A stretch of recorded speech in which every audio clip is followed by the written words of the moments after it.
Welcome to our channel, where we delve into the most intriguing and shocking true crime stories. Today, we're going to explore the case of Denise Williams, a woman who was convicted of conspiring to kill her first husband, Mike Williams. But was she truly guilty, or did her lover, Brian Winchester, frame her? Let's dive into the details and uncover the truth behind this complex and disturbing case. Mike Williams, a 31-year-old real estate appraiser, went on a duck hunting trip in Florida's Lake Seminole on December 16, 2000.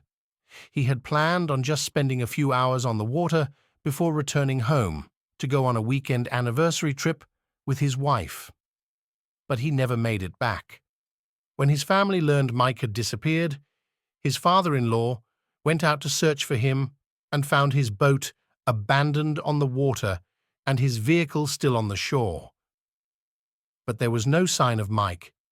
The authorities conducted a massive search effort, but Mike's body was never found. The police believed that he had fallen into the water and been eaten by alligators. Mike's mother, on the other hand, didn't think that her son died in an accident.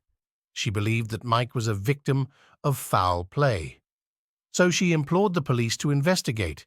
She stood on street corners wearing signs asking the police to solve the case. She wrote more than 200 letters to the governor. It took nearly 17 years before her efforts came to fruition. In the meantime, Mike's wife, Denise, moved on with her life.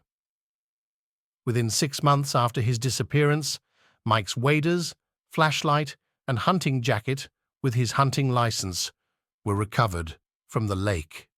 Take note that none of the items were covered in moss, slime, or any indication that they had been in the water for quite some time. There were no teeth marks or any other damage on the waders. The flashlight was, in fact, still working.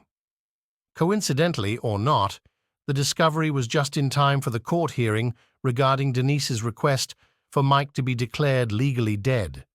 Based on these recovered items, the court granted Denise's petition. This enabled Denise to collect on 3 life insurance policies worth more than $175 million.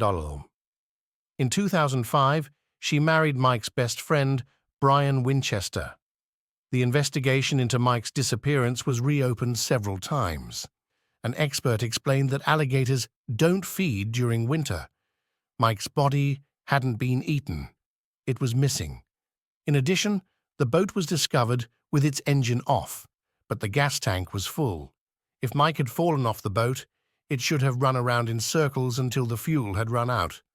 While the police eventually concluded that Mike was most likely a victim of foul play, they couldn't find any evidence to explain what happened to him and where his body was. It wasn't until 2016 that they had a breakthrough. Denise and Brian had separated in 2012. Denise filed for divorce in 2015, but Brian was frantically opposed to it. He had to be ordered by the courts to comply. In his desperation, he kidnapped Denise, held a gun to her head, and used a combination of threats and pleas for her to stop the divorce. Denise managed to get away from him and inform the police. And when Brian was arrested, he had some interesting things to say. According to Brian, the two of them had planned Mike's murder so that they could be together, out in the open, and at the same time, collect on Mike's life insurance policies.